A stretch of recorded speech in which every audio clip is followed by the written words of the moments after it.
Mesdames, Messieurs, bonsoir. En 2004, l'Université Omar Bongo et le Muséum national d'histoire naturelle de Paris ont signé une convention qui a permis d'établir un partenariat qui a donné lieu à de nombreux programmes de recherche, à une excellente formation doctorale et à plusieurs publications. Ce partenariat témoigne finalement de la nécessité des conventions interuniversitaires sur le plan des financements, de la recherche, mais aussi sur la possibilité de sauvegarder les patrimoines culturels les plus menacés par l'exode rural, la disparition des détenteurs des connaissances, le refus de nouvelles générations notamment de s'accrocher à un passé qui leur paraît soudain étranger. À l'occasion de la célébration du 10e anniversaire du partenariat entre le Muséum national d'histoire naturelle de Paris et l'Université Omar Bongo, Canal 7 se propose d'évoquer de façon globale l'importante question des enjeux des conventions interuniversitaires et celle aussi des résultats espérés de ces collaborations. Pour en parler, je reçois sur ce plateau Sylvie Lebaumin. Elle est maître de conférence au Muséum national d'histoire naturelle de Paris. Elle est ethnomusicologue à l'École des hautes études en sciences sociales et coordonne la convention entre le Muséum et l'Université Omar Bongo. Avec elle, Bernardin Minkové, en tout cas le professeur Bernardin Minkové, qui est le chef du département d'anthropologie. Bonsoir. Bonsoir. Alors, tout de suite, allons-y sur les bases. La convention entre le Muséum national d'histoire naturelle et l'Université Omar Bongo, comment c'est arrivé? Comment c'est venu? Alors, c'est arrivé par la volonté à la fois de pouvoir faire des programmes de recherche ici au Gabon et de former des compétences. C'est-à-dire ne pas venir simplement faire des travaux de recherche et repartir avec les données d'une façon quelque peu égoïste, mais de former des compétences locales pour avoir ensuite bénéficié de collègues et donc de penser à l'avenir, de ne pas simplement penser aux programmes de recherche qui se faisaient sur le moment, mais penser toujours Allez-y. de penser au futur en fait, et de, voilà, à l'avenir et ainsi de pouvoir prévoir les enjeux et les problématiques à venir dans la recherche. Est-ce que finalement c'est un partenariat naturel? Parce qu'on sait que le département d'anthropologie existe seulement depuis 1996, que le Muséum national existe quand même depuis plus longtemps. Les deux entités avaient travaillé de temps en temps ensemble. Est-ce que ce partenariat finalement était naturel ou les deux entités auraient pu s'en passer? Le partenariat était naturel parce qu'on travaille tous sur l'homme. C'est-à-dire qu'on travaille sur les traditions culturelles ici et on travaille aussi sur le rapport que l'homme a avec son environnement. Donc ce sont des sujets qui sont traités par les anthropologues. Et bien souvent, en ce qui concerne par exemple les problématiques liées au milieu naturel, on traite souvent ça de façon complètement abstraite, comme si les hommes ne vivaient pas dans ce milieu. Et c'est tout le bénéfice justement d'intégrer des anthropologues dans ce genre de programme pour ne pas exclure les hommes du milieu dans lequel ils vivent. Est-ce que, oui, Bernardin Minkové? Oui, je voudrais ajouter à la suite de ce que ma collègue vient de dire, qu'il faut quand même aussi voir que dans ce genre de partenariat, il y a aussi des hommes qui, par leur passé et par leur travail, et on peut citer ici le professeur Jean-Émile Mbot, qui a longtemps été en France et a travaillé l'ancien au Musée de l'Homme, et d'autres personnes comme Serge Baïché également. Mais lorsque le professeur Jean-Émile Mbot arrive recteur à l'université Omar Bongo, on voit un peu se tisser ce genre de partenariat aussi naturellement que possible. Et surtout, deuxième élément à ajouter, c'est que l'université gabonaise, qui est assez jeune par rapport à l'institution qu'est le muséum, est dans le besoin de pouvoir compléter et renforcer ses capacités et surtout de continuer à former non seulement au niveau des programmes, mais aussi au niveau de la recherche scientifique. Dernier élément qu'il faut quand même ajouter, c'est que à la suite du processus de Bologne, il avait été décidé que toutes les entités, l'enseignement supérieur de la recherche scientifique devait basculer dans le LMD. Et donc, voilà encore un projet qui fait que l'université gabonaise, avec ses petits moyens, avec ses faibles ressources humaines, puisse maintenant renforcer également ces ressources humaines et surtout bénéficier de l'expérience du muséum qui avait beaucoup plus d'avance par rapport à l'enseignement et par rapport à la recherche. Alors, une convention qui était fait naturelle finalement, mais quels étaient les objectifs de départ? Est-ce que vous pensez aujourd'hui les avoir atteints? Oui, je pense qu'au bout de 10 ans, on a atteint les objectifs que l'on s'était fixés au départ. C'est-à-dire que c'était mener des programmes de recherche en commun, on l'a fait. Bénéficier de compétences réciproques, puisque même si on est tous à la base quelque part anthropologues, en tout cas les partenaires qui ont travaillé sur les programmes de recherche, il y a des compétences locales par rapport aux anthropologues gabonais que nous n'avions pas au niveau français et dont on a vraiment bénéficié au sein de ces programmes. Je pense particulièrement à notre collègue Florence Bicoma, qui a fait beaucoup de terrain avec nous dans la zone de Koulamoutou, qu'elle connaissait bien. Et donc on a vraiment bénéficié de ces compétences pour pouvoir travailler dans ces populations. On avait comme enjeu de un petit peu adapter les programmes d'enseignement du département d'anthropologie aux problématiques actuelles sur l'environnement, le développement durable, l'inventaire des patrimoines culturels. Et donc il y a ces modules d'enseignement maintenant qui sont intégrés dans le cursus des étudiants du département d'anthropologie. Donc ça, c'est quelque chose d'aussi important. Et le fait qu'on ait intégré ces modules, ça a incité des étudiants de l'UOB à vouloir venir faire leur thèse en France. Et donc, on les a accueillis dans le cadre de cette convention et on a eu la chance que l'ambassade de France nous soutienne et accorde à ces étudiants des bourses qui étaient les bourses Égide à l'époque, qui étaient des bourses de financement complet. Et donc, c'est des étudiants qui ont pu faire leur thèse en France dans de très, très bonnes conditions. Vous, en tant que directeur du département d'anthropologie, comment est-ce que vous avez tiré profit de cette convention, de ce partenariat?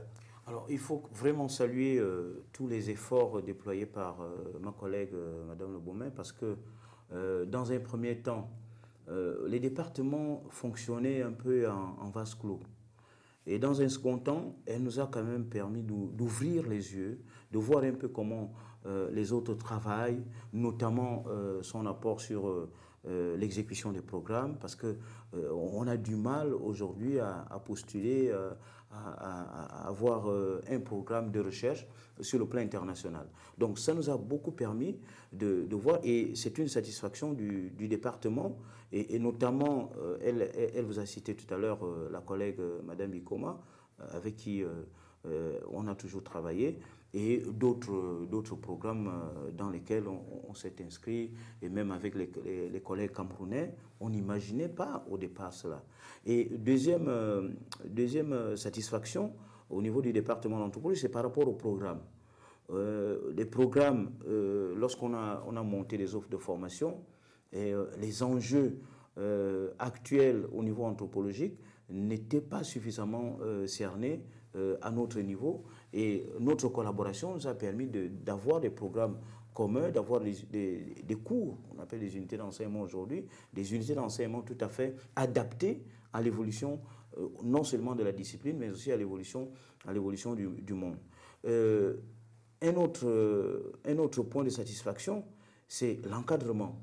C'est-à-dire beaucoup de nos étudiants ont bénéficié de l'encadrement des chercheurs du muséum, aussi bien à l'époque on était au système modulaire en maîtrise, que même aujourd'hui on est dans le système LMD, en master, et maintenant jusqu'en thèse.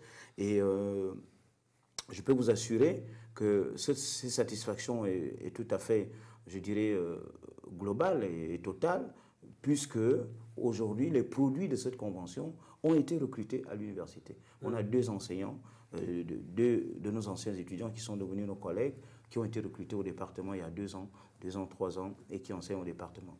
Voilà un peu les motifs de satisfaction que nous pouvons encore avoir, et nous espérons davantage. Alors, là, on compte aujourd'hui 6 programmes de recherche, la formation de 13 doctorants et une dizaine de publications communes. La liste n'est pas exhaustive. La convention peut-elle aller plus loin? Elle peut aller plus loin. Et je voudrais ajouter par rapport au point qu'on vient de traiter, que la convention aussi ne concerne pas uniquement le département d'anthropologie. On a eu la chance aussi d'avoir un collègue du département de sciences du langage qui a beaucoup participé à nos programmes de recherche. Et un des doctorants qu'on a formé aussi au muséum est venu augmenter aussi le quota des enseignants au département de sciences du langage de l'UOB. Et c'est extrêmement important parce que ça permet maintenant de créer des équipes interdisciplinaires où des anthropologues, des linguistes et parfois aussi des ethnomusicologues ont été formés dans le même cadre théorique avec les mêmes méthodologies, ce qui permet des collaborations beaucoup plus productives que lorsque vous avez été formé avec des cadres théoriques ou des cadres méthodologiques différents. Donc je dirais maintenant que pour ce qui est à venir à court terme, ce que j'aimerais beaucoup, moi, c'est que les doctorants, enfin les ex-doctorants qui ont été recrutés maintenant comme enseignants dans ces 2 départements, continuent les collaborations qu'ils avaient quand ils étaient en France, c'est-à-dire reproduisent le cadre. Ils en ont très très bien témoigné hier lorsqu'on a fait notre conférence d'entrée, quoi.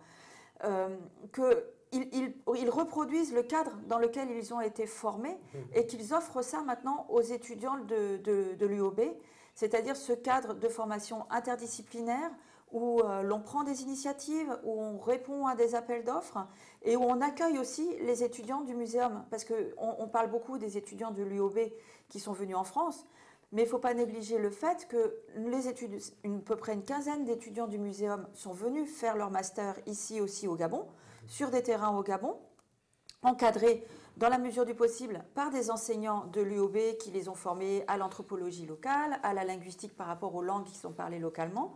Et on a 8 étudiants du muséum qui ont également effectué leur thèse ici au Gabon dans le cadre de cette convention.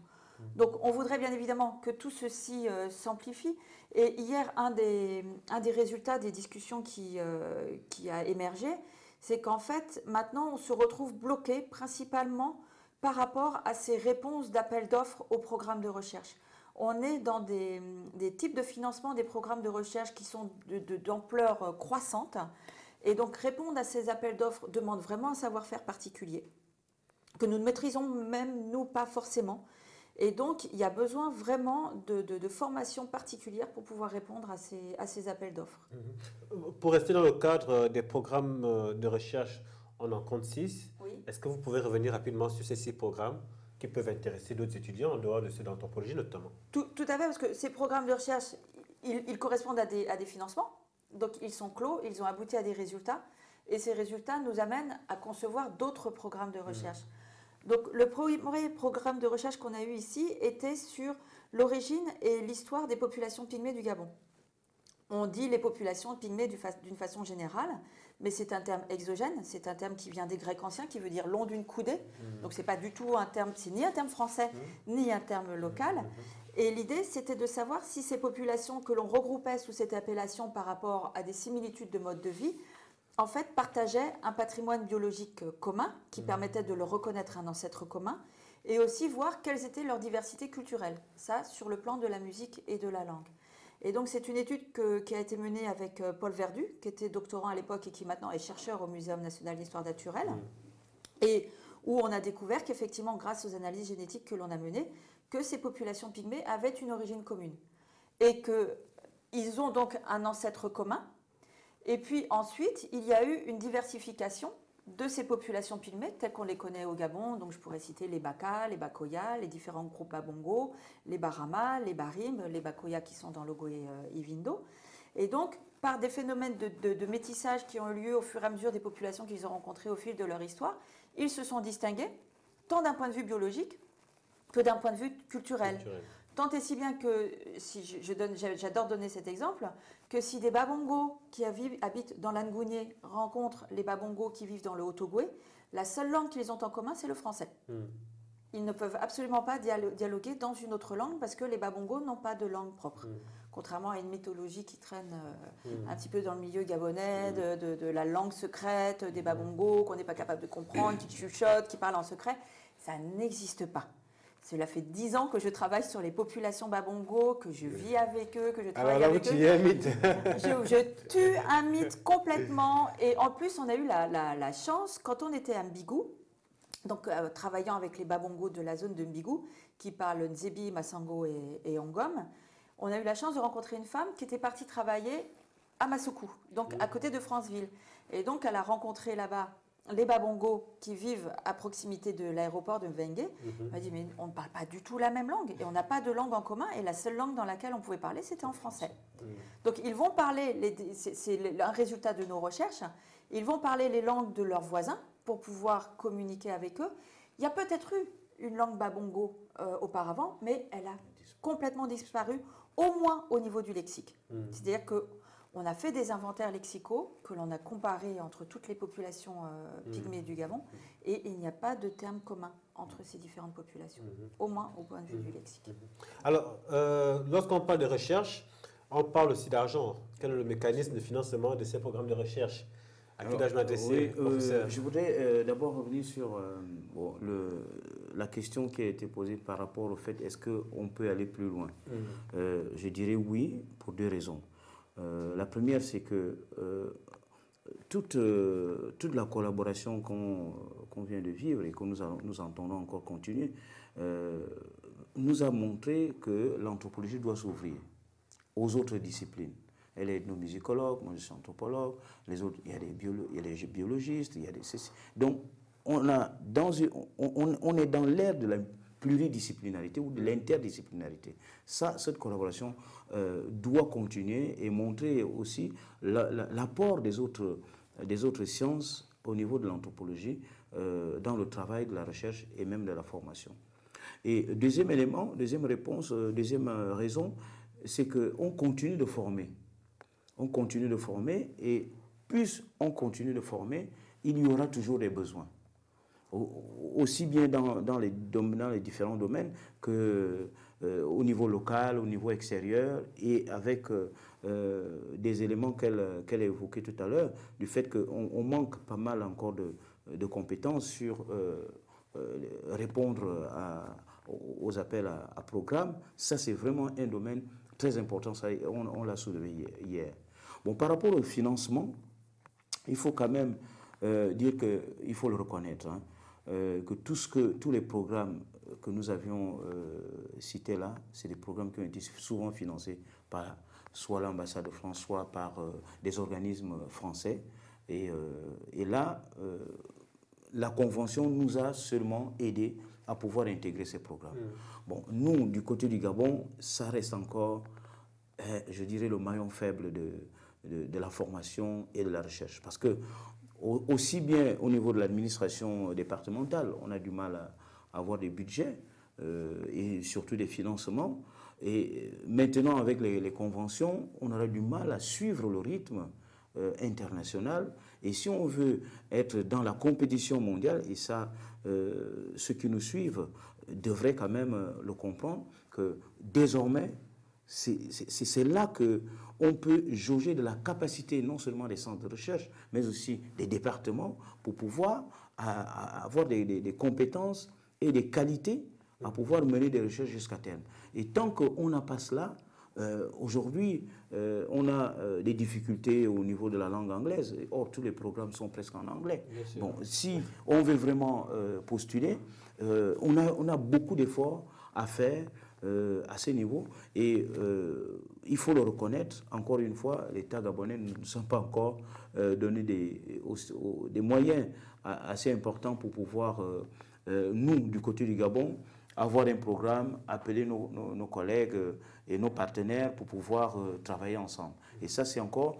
Tous les programmes qui ont été cités ont été financés par l'extérieur. Peut-être sur la question.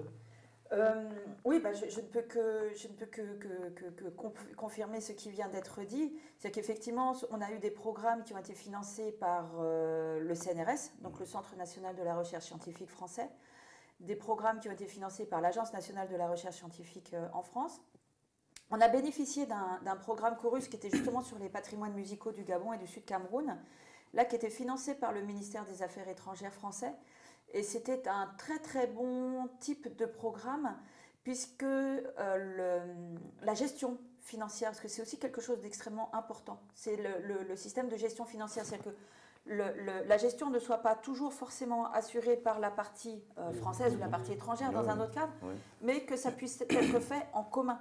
Parce que la gestion d'un programme, c'est pas simplement gérer les questions de recherche, c'est aussi gérer le budget.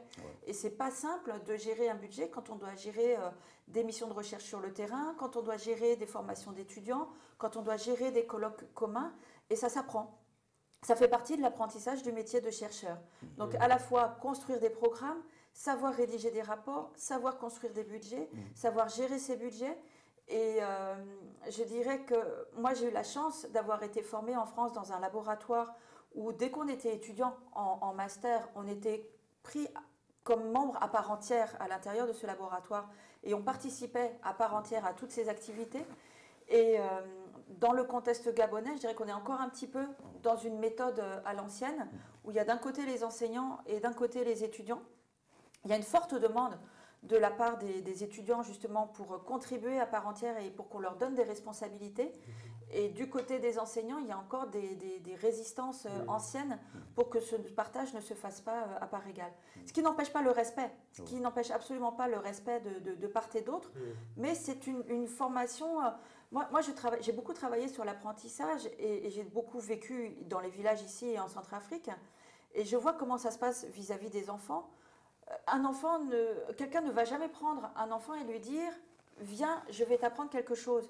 C'est l'enfant qui participe à l'activité de l'adulte et qui apprend tout en voyant l'adulte faire et ainsi de suite. Quelque part, je ne comprends pas pourquoi dans le milieu universitaire, on n'applique pas cette même procédure. Parce que c'est exactement la même chose, c'est-à-dire prendre l'étudiant avec soi et lui dire « Voilà, tu es là avec moi et tu apprends en même temps que moi je fais ». Et c'est pas parce qu'on est dans le milieu universitaire et pas dans le contexte traditionnel que la méthode de transmission au contexte traditionnel, elle est très très bonne. Donc j'aimerais bien quelque part qu'elle soit appliquée aussi au milieu universitaire. Alors comment le Muséum national valorise-t-il les fruits des recherches issus de son partenariat avec l'Université Omar Bongo? Vous venez, vous travaillez, vous allez sur le terrain, vous récoltez un certain nombre d'éléments. Comment est-ce que c'est valorisé en France pour un Gabonais qui vient en France et qui voudrait voir les fruits de cette recherche-là, où est-ce qu'il peut les avoir? Alors là, vous me posez une excellente question qui me fait très plaisir, parce que, je vous l'expliquais tout à l'heure, le Muséum national d'histoire naturelle à Paris, c'est une grande entité et qui comprend différentes institutions. Donc le muséum qui est au Jardin des Plantes, le musée de l'Homme qui est au Trocadéro et le zoo de Vincennes. Nous, l'équipe qui participe le plus aux recherches dans le cadre de cette convention, on est installé au musée de l'Homme, qui vient d'être rénové, qui vient de réouvrir ses portes le 15 octobre. Et dans ce musée de l'Homme, eh bien, il y a différents lieux où le Gabon intervient. Et particulièrement, je vous ai dit, on a fait beaucoup de recherches sur les populations pygmées. Et dans le cadre de ce musée de l'Homme, on a décidé de montrer 5 modes de vie à travers le monde. Et donc, il fallait faire une sélection. Vous imaginez bien qu'il y a plus de 5 modes de vie à travers le monde. Et comme le partenariat avec le Gabon était quelque chose qui nous tenait extrêmement à cœur et que vraiment, il nous a permis de faire des recherches d'une grande envergure et de façon extrêmement confortable par rapport à d'autres pays, il ne faut pas le nier, c'est ce que nous permet cette convention, il y a une vitrine entière qui est consacrée justement à la population Babongo de la zone de Mbigou. Donc on est allé collecter des objets l'année dernière que le musée national ici nous a permis d'exporter. Et on a tourné également un documentaire là-bas sur le mode de vie de cette population, du village de Mouyikou, donc à côté de Mbigou. Et donc on a montré comment une population pygmée vit au XXIe siècle. C'est-à-dire que c'est ne pas montrer le pygmée qui vit dans la forêt tout seul, chose qui n'a jamais existé non plus, mais c'est une famille. On a pris l'idée, c'était de suivre une femme dans sa vie quotidienne. Et donc, on a suivi cette femme, Marie, avec son mari, Léon, et leurs enfants, dans leurs activités quotidiennes. On les a filmés, on a restitué ça sous la forme d'un petit film documentaire qui fait 3-4 minutes et qui est montré dans la vitrine. Donc pour nous, c'est quelque chose d'extrêmement important. On a beaucoup de mal, quelque part, à restituer aux populations avec lesquelles on travaille la valeur de ce qu'ils nous ont offert et la valeur de ce qu'ils nous ont donné. On publie des articles dans le monde scientifique et ça, ce n'est pas accessible aux populations avec lesquelles on travaille. Mais on les ramène. C'est-à-dire que si, par exemple, on produit des articles, on produit des mémoires, on fait l'effort à chaque fois de ramener dans les populations les travaux qui ont été faits à partir de leur savoir. Et puis là, dans le cadre de la célébration de cet anniversaire de la Convention, demain soir, à l'Institut français du Gabon, qui est notre partenaire vraiment privilégié, qui nous aide d'un point de vue financier et d'un point de vue logistique, avec le service de coopération et d'action culturelle de l'ambassade de France, on a fait venir Séraphin Mfolo-Eva, qui est je ne peux pas dire que c'est un informateur, c'est pas vrai, c'est vraiment le correspondant de nos recherches dans un village, le village de Mebeum, à côté de Minvoul. et qui collabore à nos recherches maintenant depuis plus de 10 ans, c'est-à-dire depuis avant la Convention. Moi, ça fait 14 ans que je le connais, j'ai vu tous ses enfants naître et grandir. Il y en a une qui est à l'université maintenant. Et donc, il va venir témoigner justement de ce travail que l'on a fait en commun avec les populations pour expliquer, d'une part, comment ça se passe. Il a vu une dizaine de chercheurs venir s'installer chez lui, vivre avec lui dans sa famille et travailler, qui chez les Baka, qui chez la musique, qui chez la culture du manioc, qui chez les insectes du sol, qui sur les processus de chasse, sur des thématiques extrêmement diverses, sur le butifan aussi par exemple. Et donc il va venir témoigner vendredi, donc demain soir à 18 h à l'Institut français. Il va y avoir une conférence débat avec lui où on va justement pouvoir lui poser des questions en toute franchise. Qu'est-ce que ça apporte en fait notre travail aux populations locales? Il n'y a pas que l'université dans le lot, il y a aussi les populations avec lesquelles on travaille. Ok, on va marquer rapidement une pause et on va revenir notamment sur la question de la mise à disposition des fruits de vos recherches.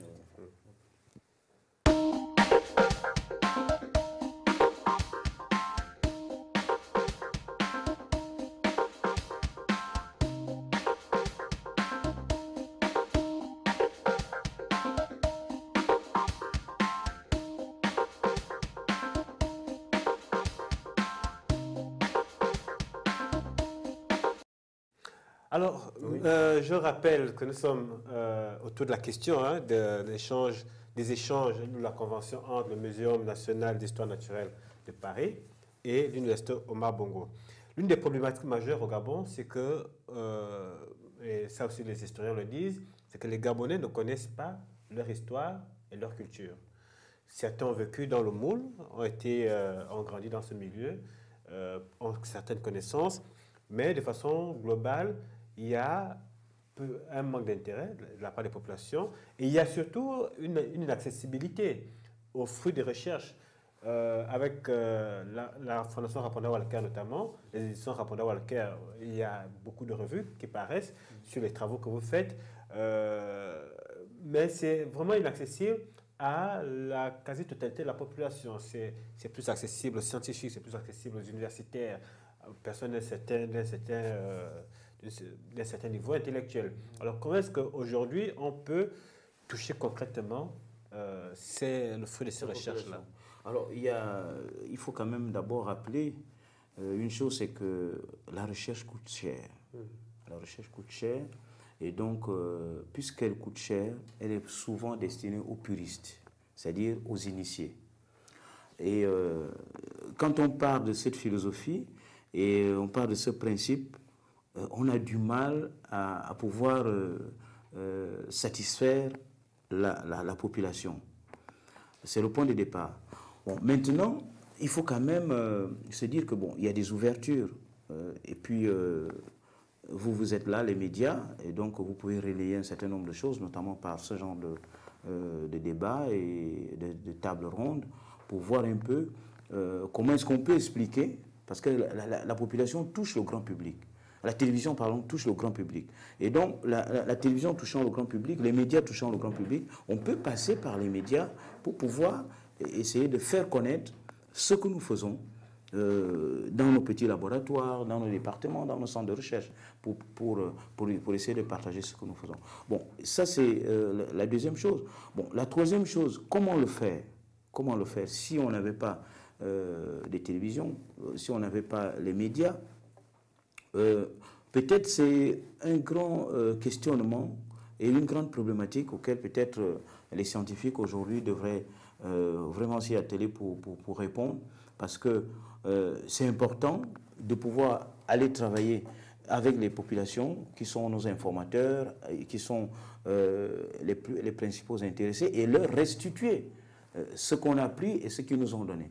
Donc c'est un questionnement pertinent.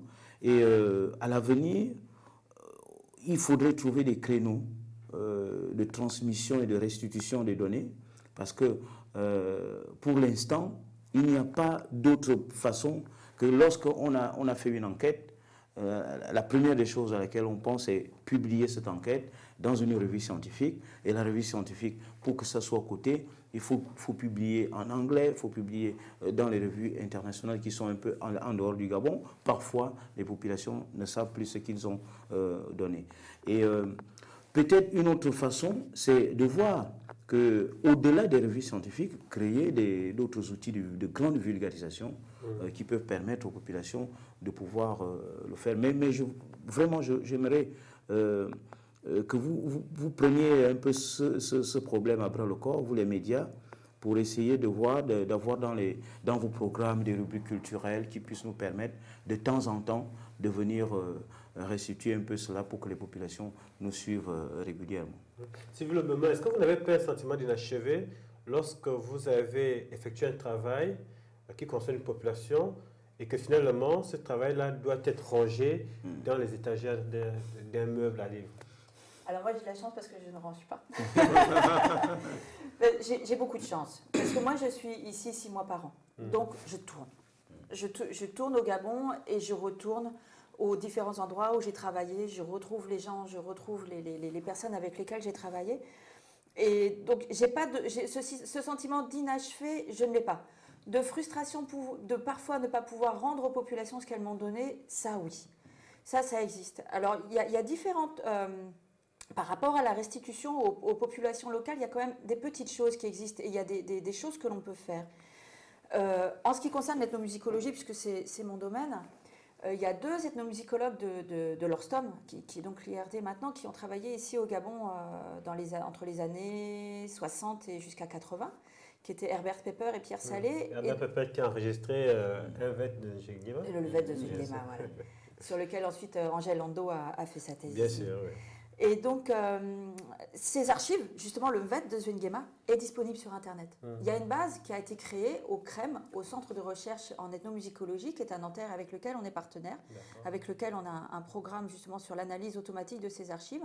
Et il y a un site qui s'appelle Téléméta, où on peut aller maintenant consulter ces archives, donc écouter les enregistrements et aussi consulter les métadonnées qui ont été collectées avec ces enregistrements.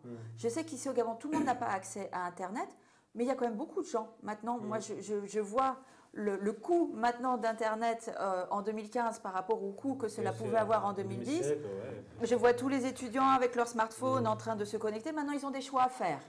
Soit ils vont consulter des choses qui peuvent leur apprendre, des sites qui peuvent leur apprendre des choses sur leur culture, soit ils vont télécharger la musique qui les concerne. Et ça, c'est valable sur tout le Gabon. Donc, quelque part, c'est accessible. Ce qui manque, c'est l'information, c'est-à-dire de savoir que ça, c'est consultable. La deuxième chose, c'est qu'il existe des expositions itinérantes que l'on peut faire. Il y a des malles pédagogiques, par exemple, qui existent, pour lesquelles, je pense, on peut demander des financements à l'ambassade de France et qui donc permettent de partir en province avec une énorme malle et faire de la sensibilisation et de la formation auprès des enfants dans les écoles, auprès des lycéens dans les lycées, et pourquoi pas organiser des séances collectives avec les chefs de canton, les chefs de regroupement ou les chefs de village pour leur expliquer, voilà, on a travaillé sur tel et tel domaine et voilà ce que l'on a produit, et leur expliquer, leur restituer, leur montrer aussi ce qu'on a fait dans d'autres provinces pour qu'ils aient accès à cette différence à laquelle nous avons accès de façon beaucoup plus aisée. D'autres choses qui sont possibles, c'est que j'ai eu la chance ici de pouvoir faire 2 livres, un sur la musique des Téké et un sur la musique des Miénés, en collaboration avec donc ma collègue Florence Bicoma, avec à chaque fois un disque.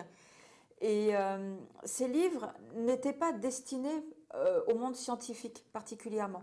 Ils étaient destinés aux populations avec lesquelles on avait fait les enquêtes, avec lesquelles on avait fait le travail. Donc c'est une autre façon de rédiger, c'est une autre façon de restituer les données, où les gens doivent trouver leur compte, c'est-à-dire à la fois l'histoire qu'ils nous ont racontée, ou quelqu'un qui veut travailler sur le patrimoine culturel de ces populations doit aussi trouver les informations au niveau auquel il veut trouver les informations. Et la chose extrêmement importante, c'est de restituer cet ouvrage aux populations avec lesquelles on l'a fait. Donc il faut savoir que ça prend énormément de temps. Parce que par exemple, pour le livre que l'on a fait sur les populations miénées, c'est un livre qu'on a fait en 2004 ou 2005. Ensuite, je n'ai jamais eu l'occasion de retourner à Port-Gentil ou dans la lagune avant l'année dernière. Et donc l'année dernière, je suis partie avec mon petit sac de pèlerin, avec mes exemplaires de livres, pour aller distribuer cet ouvrage 10 ans après aux gens avec qui je l'avais fait. La satisfaction est toujours présente parce qu'il y a un disque, les gens sont en photo. Donc c'est une façon aussi de produire à laquelle il faut s'adapter pour pouvoir restituer aux populations. Et c'est évident qu'ils ne vont pas non plus regarder cet ouvrage de la même manière que vous allez le regarder ou de la même manière que mon collègue va le regarder. Eux, ils vont dire « Ah, mais est-ce qu'elle a bien écrit ce qu'on lui a dit qu'il fallait écrire ? Est-ce qu'il y a bien la photo d'un tel ? Ah, un tel est mort, c'est quand même bien qu'elle ait mis la photo dans le livre à côté du récit qu'elle lui a donné. Nous, on était là. » Moi, j'ai assisté, on parlait du Mvet de Zwingema tout à l'heure. Une de mes anciennes étudiantes a amené les copies du Mvet de Zwingema à sa famille, au village de Ngas, qui est du côté d'Oyami.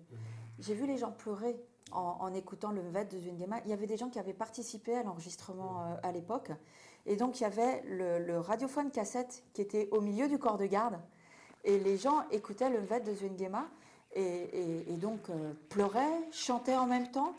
Et il y a un joueur de Mvet qui est le neveu de Zwingema, qui est François Ndong, oui. Voilà, qui est toujours là-bas, et qui s'est dit, mais moi je ne connais plus ces épisodes du Mvet, tout ça, ça s'est perdu. Et donc, j'étais là, qui a écouté le Mvet des heures, des nuits entières, pour se réapproprier ces épisodes de Mvet, et donc pouvoir continuer la transmission. Donc c'est à ça qu'on peut servir aussi. Moi, j'ai fourni aussi à des danseuses de la danse Ivanga à Port-Gentil, des enregistrements d'archives, et il y avait des chansons à l'intérieur de ces enregistrements d'archives qui avaient disparu. Et donc, elles se sont réappropriées ces chansons et les ont réintégrées dans leur répertoire. Mais c'est des petites choses au coup par coup, mais quelque part, ça fait du bien quand même. Ok. La diversité culturelle et génétique occupe beaucoup de place dans vos questionnements. Oui. Aujourd'hui, est-ce qu'on peut dire de façon claire, est-ce que c'est établi, que lorsqu'il y a diversité culturelle, il y a diversité génétique? Ah non. Ça ne marche pas à la même vitesse. La diversité génétique, ça se passe sur des échelles de temps de milliers d'années. C'est-à-dire que pour que le patrimoine génétique de vos descendants change, il va falloir un très grand nombre de générations. La diversité culturelle, elle se passe très très vite, que ce soit linguistique ou musicale. C'est-à-dire qu'il suffit, par exemple, que quelqu'un dans un village tombe malade, décide qu'il doit se faire guérir, que les pratiques de guérison qu'il a autour de lui ne fonctionnent pas. Il va aller un petit peu plus loin, là on lui conseille, on dit « Ah mais là il y a un grand guérisseur qui peut traiter cette maladie ». Il va aller la voir, il va se faire initier. Quand il va rentrer au village, il va dire « Ah mais moi je me suis fait initier là-bas, ça a guéri ma maladie. Pour que je puisse continuer à être en bonne santé, il faut que je vous initie pour qu'on puisse ensuite aussi être à même de soigner cette maladie ». Et c'est comme ça qu'une pratique va se transmettre et que la diversité culturelle va être intégrée. Ensuite, à la génération d'après, ça peut disparaître. Mais la diversité, je dirais, culturelle, elle peut être immédiate et ensuite se transmettre ou ne pas se transmettre. Mais l'échelle de temps, elle est beaucoup plus rapide que la diversité génétique. Je vais peut-être poser la question autrement, professeur Minkonvé. Si on prend le groupe BD, enfin le groupe, on va dire Teke par exemple, et le groupe Eshira, est-ce que fondamentalement, ayant une différence dans leur culture, est-ce que fondamentalement ils sont différents sur le plan génétique? Non. Sur le plan génétique, non. Les études que l'on a menées ont montré que les populations pygmées avaient un patrimoine génétique extrêmement différent, à la fois de leurs voisins non pygmées, mais aussi entre eux. C'est-à-dire que d'un point de vue génétique, on ne peut pas confondre un Baka, un Bakoya avec un Babongo. C'est-à-dire que si vous mettez des points sur une carte, vous allez avoir vraiment une carte génétique qui va être bien répartie. Pour les populations bantoues, c'est complètement différent. Le patrimoine génétique est extrêmement proche, tant et si bien que même entre un Bantou d'Afrique du Sud et un Peul qui vient du Sénégal, vous allez retrouver une grosse pastille et qu'on va considérer, il va y avoir très peu de différences génétiques. Bon, ça, ce sont des études qui ont été menées maintenant, il y a quasiment une dizaine d'années. Maintenant, il y a des marqueurs génétiques qui sont beaucoup plus puissants et donc qui devraient permettre de distinguer les populations. Mais de toute façon, les populations autres que les populations pygmées sont beaucoup plus proches entre elles que ne le sont les populations pygmées. Alors, les connaissances immatérielles des peuples du Gabon semblent disparaître avec l'exode rural, le décès des personnes d'un certain âge. Il faut ajouter à ça le désintérêt des nouvelles générations vis-à-vis de leur passé, qui leur est, semble-t-il, étranger. Est-ce que vous le confirmez qu'aujourd'hui, il y a véritablement péril en ce qui concerne le patrimoine immatériel. Oui, on peut le confirmer, mais vous savez que les anthropologues, même les ethnomusicologues, nous on n'affirme pas sans enquête. Mais a priori, et dès le départ, on peut constater déjà de la même manière que les populations aujourd'hui sont de moins en moins présentes dans les villages, en milieu rural, on les retrouve beaucoup plus en ville. Il y a cette perte déjà démographique qui s'installe, et arrivés en ville, ils ne viennent pas forcément retrouver le mode de vie qu'ils avaient au village, et donc il y a des changements qui s'opèrent dans la vie quotidienne, dans le comportement, et progressivement on est en train de perdre de plus en plus notre patrimoine culturel et immatériel. On en a eu un débat là-dessus hier sur la circulation des patrimoines. Bon, on se rend compte que déjà au niveau du Gabon, il nous manque encore des outils d'évaluation de cette circulation des patrimoines, mais on peut constater quand même qu'il y a des enquêtes qui peuvent être menées dans les villages et dans les villes pour voir un peu si on peut sauvegarder encore quelques éléments de notre patrimoine culturel. Ce sont les populations qui disparaissent avec les patrimoines. Si par exemple aujourd'hui, elle parlait des pygmées, une population peut-être aussi en voie de disparition. Si d'ici 10 ans ou 20 ans, on ne parle plus de pygmées, ils vont disparaître avec tout leur patrimoine. Et ça, c'est vraiment le danger. Et ça nous interpelle. C'est d'ailleurs la raison pour laquelle vous avez vu dans le programme de ces 10 ans de partenariat, nous nous intéressons aux problématiques actuelles, aux problématiques qui font qu'aujourd'hui, qui intéressent l'homme, et des problématiques qui font qu'il faudrait quand même que les études et les recherches qui sont faites soient quand même utiles pour les populations à venir. Face à ce constat, qu'est-ce que la Convention propose? Moi, je ne suis pas aussi pessimiste. Oui. Je ne suis pas du tout aussi pessimiste parce que d'une part, ce n'est pas parce que les gens viennent en ville qu'ils perdent leur tradition. Il y a plein de lieux de culte à Libreville, de culte traditionnel. Les gens retournent se faire initier dans leur village quand le besoin s'en fait sentir. Il y a des choses, bien évidemment, qui disparaissent, mais ce n'est pas forcément non plus un phénomène récent. C'est un phénomène qui tient à la nature humaine. C'est-à-dire que les choses se renouvellent, changent, se modifient. C'est sûr que du fait de l'urbanisation, le processus est peut-être un petit peu accéléré. Mais je ne suis pas aussi pessimiste que vous. En tout cas, du point de vue de la musique, moi, je me sens encore assez confortable. J'ai une passion aussi qui est la vannerie. Donc, je collectionne les vanneries du Gabon qui sont extrêmement diversifiées. Je ne suis jamais allée dans un endroit où il n'y avait pas de vannier dans un village et où les gens étaient obligés de prendre des sacs ou des seaux, des choses comme ça pour transporter leurs choses. Il y a toujours des vanniers, il y a toujours des échanges de vanneries, des choses comme ça au village. Et même en ville, moi j'ai travaillé à Port-Gentil il n'y a pas tellement longtemps, des gens font venir des paniers de leur province pour pouvoir transporter les choses qu'ils ont besoin de transporter dans la ville. Donc il faut regarder les choses peut-être un petit peu plus à la loupe pour se rendre compte que la situation n'est pas aussi pessimiste. Malgré tout, il y a des choses qui disparaissent. Ça, on ne peut pas le nier. Et dans le cadre de la Convention, ce qui est important, c'est que nous, on a ce pouvoir de conservation des choses. Donc, on a la chance, par exemple, les gens ne le savent pas, mais on a des archives sonores qui sont conservées à Berlin, de pratiques musicales, de pratiques initiatiques qui ont été enregistrées par Gunther Tessmann et qui datent de la fin du 19e siècle. Non, c'est pas très, très audible, mais quand même, quand on fait écouter ça à des fans, ils reconnaissent de quoi il s'agit. Donc, on a encore ces enregistrements, on a des collections. Il y a les collections qui sont au musée, que le directeur du musée essaye de garder dans de bonnes conditions. Et il y a aussi là un manque de moyens et un manque d'investissement réel, même si l'exposition qui est actuelle est vraiment très, très belle et très bien présentée. Mais il y a besoin de nouvelles collectes. Là, j'ai monté une exposition de vannerie à l'Institut français. Donc moi, j'ai une collection de 150 paniers et corbeilles du Gabon. Ça ne coûte pas grand-chose, une corbeille ou un panier. Une corbeille, ça coûte 1000 francs. Un panier de la plus grande taille, ça coûte 5000 francs. Donc, entamer des campagnes de collecte de ce genre de matériaux, ça ne coûte pas une fortune.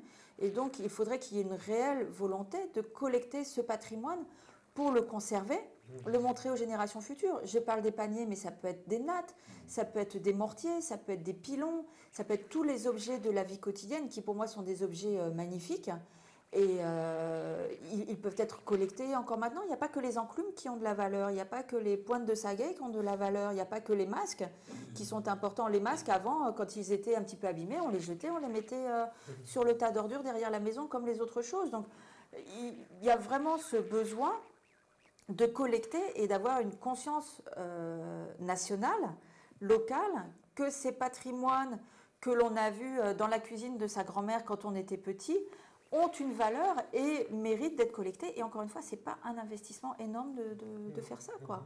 Alors, il y a certainement des peuples qui sont plus atteints que d'autres. Oui, des ça, peuples qui sont plus fragiles que d'autres, dont la culture pourrait disparaître. Tu rappelles que est-ce que dans le choix des populations, des peuples que vous visitez, cet aspect des choses compte? Oui, là, je suis justement sur... Mais vous touchez vraiment ça du bout du doigt. Moi, actuellement, je travaille avec les Akoa, donc qui est une population, on a dit qu'elle avait disparu. Les Akoa, les Pimakoa, qui n'existaient plus. Ils étaient installés à la Pointe-Denis et puis dans différentes zones à Port-Gentil. Et quand j'avais travaillé à Port-Gentil il y a 11 ans, j'étais allée dans un village, le village de Gongwe, où il y avait 3 personnes qui se reconnaissaient comme étant pygmées Akoa et qui étaient reconnues aussi par les autres. Donc après, moi, je n'ai pas travaillé sur les pygmées tout de suite après, je ne suis pas retournée à Port-Gentil. Et donc, il faut l'opportunité d'un programme de recherche pour pouvoir mener ce genre d'études. Et je me suis dit, mais mince, cette histoire des Akoa, comme ça, quand même, ça me titille. J'ai fait le tour des populations pygmées du Gabon. Je ne crois pas qu'une population puisse disparaître de cette façon-là. Et donc, là, j'ai vraiment mis toutes mes capacités en œuvre pour retrouver des traces de ces Akoa. Donc, je suis retournée voir cette dame que j'avais vue il y a 11 ans, qui était à Port-Gentil, qui m'a fait rencontrer sa famille, qui m'a fait le détail de ses enfants, de ses petits-enfants. Et donc, j'ai pu retracer toute la descendance de ces populations Akoa entre Port-Gentil et Libreville, puisqu'il y a encore aussi des descendants des Akoa à Libreville. Donc, il y a eu de tels métissages qu'on pourrait dire que cette population a disparu. Mais d'un autre côté, si on veut les reconnaître et si on s'adresse à ces personnages, mais non, nous on est des Akoa. On nous dit qu'on est au Rungu parce qu'on habite Port-Gentil, on nous dit qu'on est Pongwe parce qu'on habite à Libreville, mais nous, nos ancêtres qui comptent, et ils sont à 3 générations de ceux qui sont là actuellement, ils les ont connus, 2 générations même, ils étaient Akoa. Et ils connaissent encore, j'ai collecté là il y a 15 jours des chansons en langue Akoa, et je vais faire ça à la Pointe-Denis la semaine prochaine. Au département d'anthropologie, vous avez des étudiants. Est-ce qu'ils viennent plus par passion ou par envie d'avoir un diplôme et puis d'en finir avec les études supérieures? Il y a ce tout-là. Moi, le premier contrôle parfois que je fais aux étudiants, je leur pose une question. Qu'est-ce qui vous a motivé pour venir au département d'anthropologie? Et j'essaie d'analyser parce que si nos souvenirs sont bons, il y a 5-10 ans, on ne parlait véritablement pas d'anthropologie au Gabon. Mais depuis 3 ans, 4 ans, et puis bon, ça coïncide avec mon arrivée à la tête du département. Le département d'anthropologie a enregistré des effectifs assez élevés, jusqu'à 700 étudiants. Et bon, alors, je disais qu'il y a de tout dans ce que vous avez dit. Il y a ceux qui viennent pour venir découvrir qu'est-ce que l'anthropologie, qu'est-ce que je peux faire avec un diplôme d'anthropologue. Je crois qu'on a mis également dans le programme un aspect sur les métiers de l'anthropologie. Ceux qui viennent par curiosité, ils sont nombreux.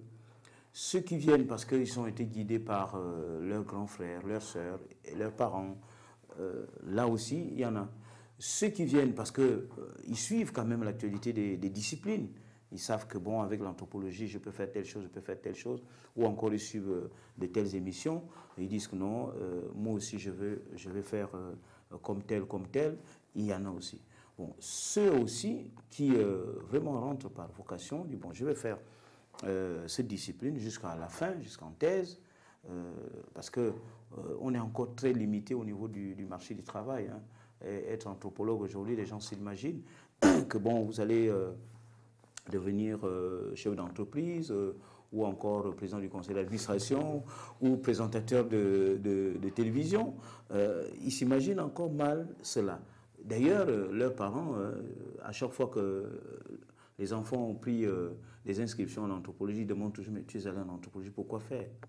Alors, donc, il y a un tout, et peut-être c'est l'occasion de les rassurer que c'est comme toute autre discipline. On voit les résultats d'une recherche, on voit la passion des enquêtes de terrain, on voit qu'on peut revaloriser notre patrimoine culturel, on voit qu'en étudiant l'homme, cette discipline ne peut pas mourir et ne doit pas mourir. Donc, à partir de ces arguments-là, on peut penser que les étudiants qui viennent avec la vocation de vouloir aller plus loin en anthropologie savent là où ils vont aller, ils savent ce qu'ils vont faire. Et ceux qui viennent en tourisme, parce qu'il y a dans toutes les disciplines, hein, il y a des gens qui vont en droit, vous dites, mais vous allez faire le droit pour faire quoi? Bon, ils ne savent pas. Donc, c'est aussi cette porte ouverte que nous avons dans le programme, de pouvoir expliquer aux lycéens comment est-ce que l'anthropologie se comporte, comment est-ce que nous travaillons quand nous sommes anthropologues de terrain, anthropologues chercheurs, anthropologues enseignants. Et donc tout cela amène un peu, nous avons pensé vraiment à cela dans le cadre de ces 10 ans de partenariat, pour montrer un peu la portée surtout professionnelle, la portée professionnalisante. Et nous avons même encore la chance de créer, de mettre en place des formations professionnelles. Aujourd'hui, nous avons le tourisme culturel, tourisme des affaires, pour pouvoir attirer un peu encore les étudiants, pour que quand ils viennent, qu'ils se disent que bon voilà, je peux aussi à partir de l'anthropologie aller travailler. Alors nous arrivons au thème de cette émission. Peut-être un dernier mot, ce sera la conclusion pour chacun d'entre vous. La convention devrait durer encore au moins 10 ans. Quelles sont les perspectives pour les 10 prochaines années? Les perspectives, moi je compte vraiment sur les jeunes générations. Donc vraiment former des étudiants encore dans le cadre des problématiques actuelles. On est en plein COP21, donc il y a des problèmes d'environnement, de développement durable. Le Gabon est un pays de forêt, est un pays de nature. Donc il faut qu'il y ait des étudiants qui soient formés à ces problématiques et qu'on ne traite pas simplement de la nature pour elle-même, mais qu'on traite de l'homme dans la nature et de la nature par rapport à l'homme et aux interactions qui existent. Donc ça, c'est vraiment pour moi un enjeu important de former donc ces compétences aux compétences du XXIe siècle, aux besoins du XXIe siècle, et aussi sur la diversité culturelle. Parce qu'on ne peut pas imaginer un monde où tout le monde va être uniformisé, c'est pas possible. Un mot de fin? Bon, il faut dire que ça ne peut pas être les mêmes besoins, parce que comme je vous l'ai dit, tous les programmes qu'on a exécutés, ça a été financé par l'extérieur. Bon, nous, vraiment comme perspective, les attentes, c'est d'abord prouver aussi à nos partenaires que nous pouvons également proposer des programmes. Et donc, les autorités, comme c'est une université d'État, les autorités doivent nous entendre pour mieux accompagner la recherche aussi en nous insérant dans les programmes au niveau international ou en nous permettant d'avoir des capacités à postuler dans les programmes. Et surtout, comme nous avons une formation doctorale, de mieux prendre en compte le renforcement des capacités pour les futurs docteurs. En tout cas, merci à vous d'être venu. Sylvie Lobomel, je rappelle que vous êtes la coordinatrice de la convention Muséum national d'histoire naturelle et avec l'UOB, la convention signée avec l'UOB. Et cette convention est à son 10e anniversaire. Professeur Bernardin Minkove, je rappelle que vous êtes chef de département, du moins directeur du département d'anthropologie. Merci d'être venu sur ce plateau, évoquer les questions d'échange entre le Muséum national et l'Université Omar Bongo, et principalement le département d'anthropologie, même si on a dit qu'il y a 2 départements qui peuvent être impliqués, comme celui de linguistique. Merci à vous de nous avoir regardés. À très prochainement. Merci.